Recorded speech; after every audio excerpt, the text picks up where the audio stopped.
Hey, this is day 12 of a 100-day monk mode challenge, and I'm here telling you the insights on business and branding while I run the branding agency, which is called TOO.BADASS. So I do this on a daily basis, and these are just talking videos. We're gonna learn new stuff today, and I have a lot of insights for you. And one more comment, which you heard before. This is really starts to become my favorite part of the day. When I would start out YouTube, even before that, I used to live in a dormitory when I studied at university, and I would mostly dream about starting out a YouTube, and I would imagine how wonderful, how awesome that is. Like once I start posting stuff on the YouTube, everybody's gonna like that. Everybody's gonna reply to that. I'm gonna like become a super vlogger, and I'm gonna live in a really cute apartment, and I'm gonna record stuff everywhere, and that's gonna be really fun, right? But when you're thinking about that, you are watching the results that people have on the YouTube that are really popular. And I used to, oh, we all watch our own YouTubers, and we think how glamorous that is.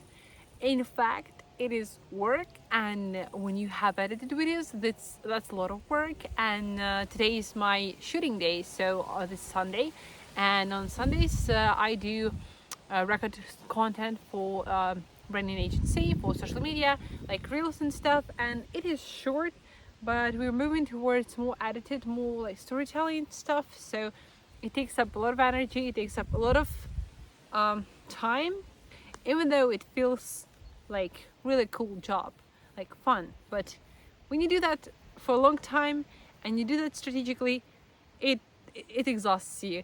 So this was not fun for a long period of time, but I stayed consistent with YouTube, and now I like this talking videos. I like this part of the day when nobody speaks to me, when I'm on my own, when I'm in a real monk mode, when I do have the insights, I analyze the day, just talk it out. It's freeing to unload my mind. And let's start with the insight that is connected to that. So that's not the first insight. Give me a second. This is insight number 2.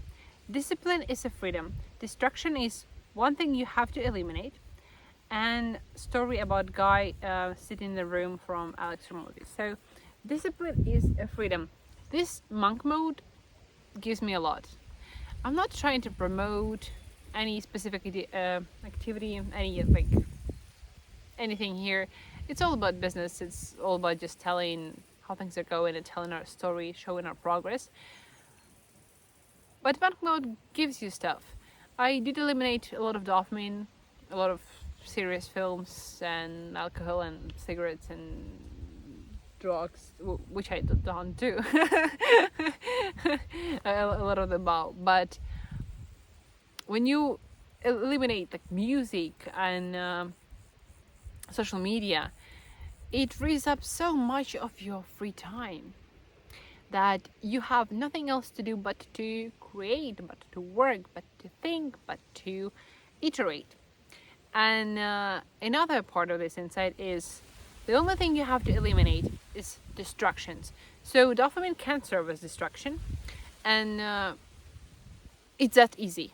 Alex Ramosi propagates the idea of spending first 4 hours in a day as productively as you can, having a maker block, like really creating stuff, shutting the door, closing the door, sitting in a room with no windows, getting your caffeine, like putting the earplugs in, and working for 4 hours. And this story about guy in the room. So that was one guy who, maybe a writer, who would sit in the room with a pen and paper, and he was not supposed to write. He didn't have to write anything, but he was not allowed to do anything else, any other activity, for like 2 hours or for 4 hours.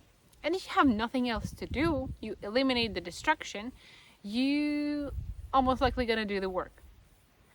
That's what I did. I currently have a lot of people in the house, and like the kids and stuff, and I'm so distracted these 4 days or 3 days.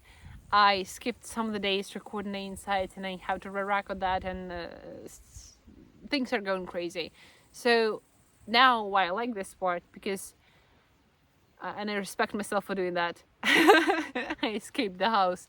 I would sit in the garden with nobody else here, and I had no insights, honestly, when I started recording this video. But I sit down. I didn't have to do anything, but I would just have the time in this garden, and I would have the thought process, and I can only do this thing for like an hour. So I wrote down the insights, and they are pretty good insights. When you like, you do not have to do any super high tricks to be productive. You don't have to drink coffee. You don't have to sleep particularly 8 hours a day. You do not have to like have specifically shaped, ergonomically shaped table that would I don't know how it's called, not foldable, but that would move where you can stand, not to stay sporty, and not. You don't have to have specific laptop, chair, whatever. You just have to eliminate distraction. Why people are a lot of people like working at night, just because they are not distracted. Nobody's texting them. Everybody is asleep. They cannot go out to, I don't know, to have a drink with somebody, to have coffee with somebody, to meet up. Maybe like everybody's sleeping. You have almost like close to zero distractions, and you're really productive at night. And honestly, today I haven't got much sleep. No sleep.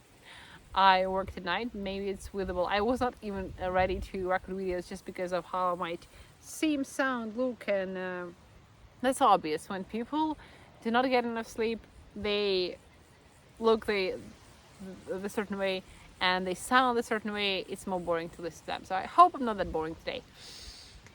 What I'm trying to say, I worked at night just because I had so many distractions during the day. Then when I finally would just sit with a laptop, and I would have the moment to work on this stuff, on the like learn new animations and do this 3D element, turn it around, that wouldn't work. I would keep getting bugs, and I would try to solve that, and I would get irritated. So during the day, when I get stumble upon problem, I would just leave the laptop, and I would go drink coffee, and I would be like, fuck this work. When at night, I'm like, yeah, that's a problem. Yeah, I would even maybe drink my coffee, but I'm like, I have to get back to work. And there is not much else that you can do at night, so you can work. And that's how I spent my day, and I was pretty productive. I do not, I'm proud that I did that. I was really focused on good work, especially when earlier on I used to watch something, like I would turn on a series in the background just not to fall asleep when I would work at night. So I was not allowed to do that. I was allowed only to turn on the podcast, educational, which sometimes are not that captivating. Like you're not glued to the screen. It might be interesting to listen to, but it's not like you will keep listening to the podcast even though you're sleepy, even though you have to do the work, right? So it is there, but it's not distracting me that much. It's not letting me fall asleep. But I was far more productive, and earlier on I would do the same scope of work for 8 hours, and I did that at night for like 4 hours, and I still got to do the cleaning or put myself together. So eliminating distractions is just the one thing you have to do. The next insight: doing hard things or going out of your comfort zone makes you respect yourself more. And here is a quote from D12: I committed to doing something hard every year. Recently I ran 10 kilometers, and now I feel like I need something new or more. The day I ran 10 kilometers, I said I want to do this stuff. Just because it's not productive, it take like these marathons, these like hard things, they take up your time, energy, and they don't leave that much space for business. So maybe I should do the hard thing in business. Because the day I ran that 10 kilometers, I felt the joy, respect, and satisfaction from the accomplished action. We just like I just did that, and it was enough for me that day. Now it's not, just because like, well, I have to be happy for and proud for achieving something more. And if I did 10k, it's not more impressive. So I have to do more. I'll figure out what this thing is, but honestly, it works. Like, doing hard things makes me. I want to shout this like to the whole world, and I want to tell this to everybody. And I'm proud of myself, but it makes me do more. It's the motivator. It's the driver. It makes me go and do things, because I know I can, and I know I'm cool at it. So doing hard things is actually fun, and not. It's astonishing to me that not many people do hard things or new things or any challenges. Like, when I'm not trying to overload my day or business or anything with many routines or elements, like there are memes on the internet with the morning routine that would start out at 4 a.m. and would end up at 10, just to get it over with all the cold plunges, with all the runnings, with all the facelifting massages, with like all this stuff. You can come up with millions of shit that can work and not work, but having like this endless routine is not. I'm not this type of person. I'm for simplicity now. But every thing in this routine, like separately, like doing this face massages or cold plunges, right? I'm shocked that not many people like have ever tried doing that, or have ever tried doing anything that would make their life better in any sphere, like in any particular sphere. Most of the people are just comfortable with the way things are. So if their brain starts to decline, like the cognitive action starts to malfunction, they are alert about it, but then they are getting used to that. They are okay with that, and when they first looking sporty and like was young, sporty and really good, and when they do not fix their lifestyle, eat pretty shitty food and do not work out, they start getting this like, well, not trained, not taking care of body, let's put it this way. They started getting okay with that, and being okay with mediocre is not for me. I'm getting in some deep stuff here somewhere not on the topic. So for me, yeah, doing hard things or new things, like things that improve your life, is the sauce of life.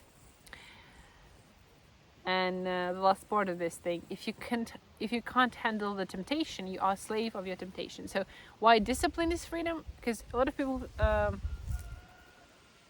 say, if you have a discipline, if you have a routine, you have to restrict it, right? You have the frames, you have the rules. But if you have these rules, actually, it gives your brain more structure, and you have the freedom within those rules. So, because why? If you don't have plan for your day, or you do not know the schedule of your typical day, then you can do anything you want, which sounds great. But if you can do anything you want, it means that every morning or every day you have to define, in order to be on the track, to stay productive, you have to define your plan from scratch. And I tried that, and I failed at it, honestly, from my own experience. When I had no system in place, no typical schedule for a day, I would either in the evening before, the week before, or the morning before, I would try to like schedule the day, like move these things around, and I would always fail it because I wouldn't find the time to do the planning, and I would start with some random stuff, and then it would go super mixed up, and I would schedule so much things that I can't handle in a day, or too little things, or it would be messy. And you spend energy every day, additional energy, to plan your day. Like, why have that if you can have flexible, set, schedule, routine, plan, whatever, frames, discipline, within which you can be free. And yes, the opposite of discipline is fallen victim to all your temptations. Not good. Another insight. Being able to acknowledge your mistakes is powerful, and I'm changing myself in this plan. Naturally, I am not good at acknowledging my mistakes. I'm naturally initially too proud to acknowledge any of my mistakes or wrong things. When I used, like back in the days, I used to be vegetarian. That was my weird way of losing weight as a teenager. I'm like, we're not eating meat and protein, and we are losing weight through like losing muscles and stuff. Okay, it actually worked, but it was stupid and not entirely balanced. I did manage to live on that for 3 years or something. Well, my parents would try to teach me how to do things right, how to eat right, but just because I'm stubborn or proud, or else, like, for as long as my parents would, or anybody else would tell me that I'm wrong, and I try to correct the thing with the best intentions ever, I would deny that. I would deny that I'm wrong, and I would not acknowledge my mistake. Only when I moved out and I started living on my own, I started eating meat again. Just because, I'm not gonna go deep in the story, but I acknowledged my mistakes when there was nobody around, and I was not like ashamed of acknowledging that. So that's stupid. That was childish, but that was like back in the day. What is important is to have this ability to acknowledge your mistakes early in business, just because when you're a kid and you're like not eating right, well, maybe you lost like a little bit of health, but you're still young, you can catch that on. If you are losing and making constant mistakes that you are not able, because of your stupid stubbornness, to acknowledge, you are losing money, and you are losing like even more potential money that you could be making if you fix that mistake. And problems are the first things. Like, there are opportunities that you can do, like all the shiny new things that you can include in your business, new partnership programs, new product lines, like different stuff, right? But they come only after solving your problems. So if you have problems and mistakes, solve them first, and don't acknowledge the mistakes early. Don't be too proud, stay humble. And I am learning that, but I'm learning that slowly. I do feel that it's hard for me to change some of the things, because I have reasons, right? I kind of have reasons for doing the content in a specific way. The content is not highly edited often. It's not performing well. So I know that should be changed, but I'm not changing that just because I am stubborn, and I think that my general like scheme of the business, right? Because I would pay more attention to the clients and projects themselves, not the content making. I feel like that scheme is working, and I'm being a little bit stubborn about that, and slow in changing and correcting the mistakes. Stupid of me. Another insight. Successful businesses don't come up with new stuff every time. They stuck with the things that work and have 20 to 30% of room for experiments. That's what I heard from Jay Shetty, he was talking about his content and podcast production. If you know, there is podcast on purpose, and he says we leave 30% of room for experiment in our content, just because if you are not trying things out, if you're not failing at them, you will never figure out what is the thing that is working for you, how to iterate your content, how to get better, and like find your niche, find your new thing. You're always going to be changing. The world is moving, so you always have, like, you should have a room for experiment, right? But having more than 30% of room for experiment is a bit foolish, just because, like,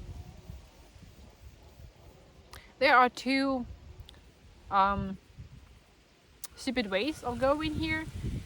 Sticking only to the thing that you used to do and not having any room for experiment is stupid, and always experimenting and coming up with new stuff when you have not yet tested out the previous stuff enough in terms of quantity, right? You posted 2 videos, they performed kind of maybe good, but you do not have the stats from 2 videos, because you have to post like at least 10 of them to see how they are doing in comparison with other formats of content, to have constant stats, not random stats. And 30% room for experiment. A really wise thing. Insight number 5. All failure is psychological. Fail as much as you want and need. Failing is even good for you. Everybody sees, like, failure is not even a specific thing. It's different for everybody. Well, bankruptcy might be a failure, right? Some typical stuff can be a failure, like losing your house is failure. There are some milestones to it, but most of the time, failure is just in our head, and it's such blurry thing. For example, I messed up the schedule yesterday of a monk mode. Is that a fail? Did I fail the challenge and should I stop right now? For me, no, like, it's not. I wouldn't, we wouldn't make the monthly cash flow that is needed for the agency. It's a failure, yes. Can we fix it? Yes. So it's not such a big thing. It's mostly psychological. It's mostly defined only in our heads. Sometimes on the sheets, yes. But it's not that important. It's not that everybody, even if everybody could see that you failed, then it leaves you with more freedom. People are telling that those kids who studied, I grew up with this legend at school, that there are kids who are studying pretty bad at school, but when there's such a stereotype in my country that we used to have, maybe we still have it, those kids who study the worst at school, they would go out and become like the richest of all. They would build their businesses just because they wouldn't be afraid to fail, they wouldn't be afraid to make mistakes, just because they do not have as high expectations of everybody else on them, right? And they have freedom. They can do whatever they want. They are not afraid of being criticized, of being seen as bad, foolish, stupid, or whatever, just because they are this way at the moment. They have nothing to lose. And I was worried when I would pass the graduate exams at school. I was worried about that, just because everybody had so high expectations of me that I would fail. Fall with my face in the mud and fail everybody else. And I was worried that those guys who studied really bad, they would pass better than me. And I was also worried about that, because I'd be too worried and I wouldn't pass it great, even though I prepared. So no, the things went pretty great. I passed all best. I don't remember how what are the scores and stuff. Just remember that was really good. And now what? And now I'm going out of my way to prove this stereotype wrong, to prove that I also can fail. I also can reach success in a life. That's one of the selfish, stupid reasons for a person to do business. But I'm being honest with you. So this failure is actually honestly only in your head. So you can fail as much as you can. You can even try to do things. So there are different experiments, psychological experiments we'll do. I don't remember. There is challenge like 100 rejections or something when you ask strangers for really weird stuff to buy them free coffee or something. A person who doesn't know you, just to be rejected, so that you wouldn't fear rejection later on. So you go through this 100 rejection challenge, and you can also make yourself 100 failures challenge. Like fail at 100 things. Try to do a cartwheel, record that, and like fail at it. Try to, I don't know what is considered to be a failure, and like bigger than that. Maybe you have a meetup with your old friends, and everybody is coming up with a fancy car, and you can rent not a fancy car, but really really shitty bad car, like the cheapest you can ever find, and you can look like a failure, right? Maybe not even tell the others that it's like not yours, like not your car, not running, like you have maybe a better car, right? Like, being seen and underestimated is beneficial. It gives you freedom and room to grow more. It lowers the expectations, and you can achieve much more. Wow, I just came up with a really good challenge. I'm gonna try that out, like 100 failures challenge, so that everybody think that I'm a failure and I wouldn't be that much of a failure. Pretty good experiment. Another insight. Branding insight, finally. So why is branding valuable? I did a video recently, which I should insert somewhere here, on why do you need a brand. And it explains pretty much everything, but the problem is that this video is like an hour long and it has all the mathematical calculations and all the research. So branding builds a brand. The difference between business and brand is just in business, it's the process of trading goods or services for money, most likely, right? Or for other goods or services. Now, so you do something of value, offer something of value to your customer, and you get money in return. That's stupid as explanation of business. Now, brand is pairing of business and thing your target audience likes and that serves your goal. So if your brand is bicycles for kids, you want to pair your brand with the cartoons kids like at the moment. Just because these are the things your kids like and you made a collab with them, your parent pairing is good, everybody pays attention to you, and every kid wants your bike just because there is particular princess from a particular cartoon pictured on your bike. This is brand pairing, and if you are staying consistent with that for 2 years, then you get repeated sales, right? So benefit of having a brand versus just having business without any name, without any dedicated customers, without like fan base, without recognized logo, following on the socials, constant sales, right? So comparison of brand versus business, with brand you had repeated sales. So you are not spending your marketing money for leads because these are old leads. You already purchased them and they are coming back to you because you have high quality product, and you have maybe personal connection with them through brand, right? Maybe you have some uniqueness in your brand that others don't have. You do collabs with particular celebrity, and you do meetups. Like they feel connected. They bought your product for over 2 years now, and they feel like they will not get the same value from others' products anymore. Repeated sales are great. You are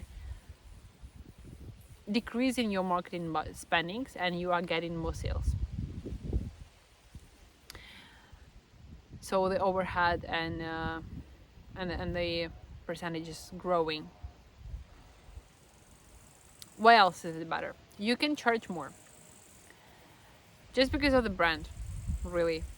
If you compare regular lipstick that is cheap and like raw cosmetics, why are people buying that? Yes, it's of good quality, but can you find other products of good quality in the market? Yes, obviously you can. You just want to be trendy. You just want to be like those other cool girls at your school who have rod.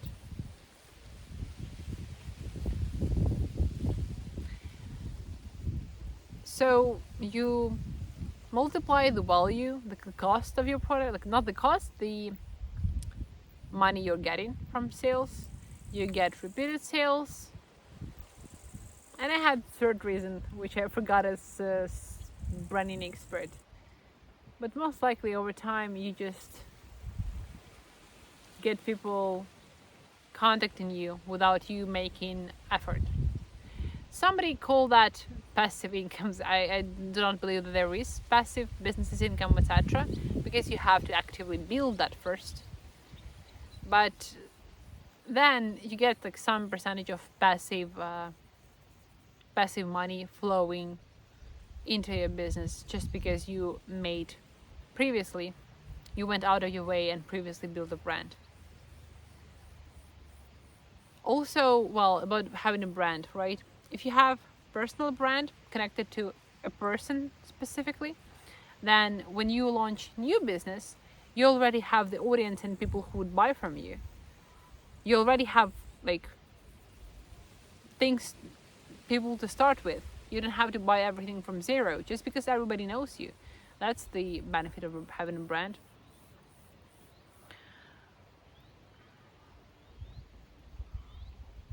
I'll remember when I'll tell you. The last insight. The last insight was really interesting. I wrote, I don't think these videos are needed. You all know what you should be doing for your business. Kind of recording these videos for business owners who might be lost, who might be starting out, who might be struggling on their way and can relate to all of this. But honestly, you know what you should be doing. If you're struggling with sales, you have to reach out to people and go on sales. If you're struggling with your design or branding, you know what you should be doing. You should if you don't have money, get a high quality consultation. See what your competitors are doing. See what leaders in your niche or even other niches are doing that you can reflect on your own business. Like, just learn more, right? May get a consultation and purchase really good services when you're ready. I wouldn't purchase cheap services for anything, really. Like cheap or low quality sales consultations, anything, any service is most likely bullshit. So you're most likely gonna waste your money. So I would either go cheap or like free learning on the internet, or I would buy some consultations and just go out and do this thing. Try things out. So not sure that this insight are actually helping. These are all the additional stuff you can go around your business. This was all for the day. Thank you for watching, and here are other videos you can watch from our channel. See you tomorrow.